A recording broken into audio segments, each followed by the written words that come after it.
بسم اللہ الرحمن الرحیم۔ وضو کا بیان۔ سوال: وضو کہاں فرض ہوا؟ جواب: مکہ میں۔ سوال: کن صورتوں میں وضو کرنا فرض ہے؟ جواب: محدث کو ہر قسم کی نماز جنازہ، سجدہ تلاوت اور قرآن مقدس کو چھونے کے لیے وضو کرنا فرض ہے۔ سوال: کس صورت میں وضو کرنا واجب ہے؟ جواب: خانہ کعبہ کا طواف کرنے کے لیے وضو کرنا واجب ہے۔ سوال: کن صورتوں میں وضو کرنا سنت ہے؟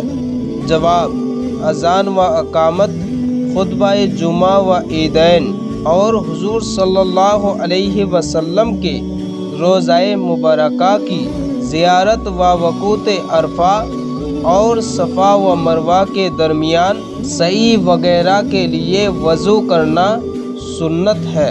پیارے ناظرین، ویڈیو پسند آئے تو لائک کریں اور چینل کو سبسکرائب کریں تاکہ اسی طرح ویڈیو سب سے پہلے آپ تک پہنچ سکے۔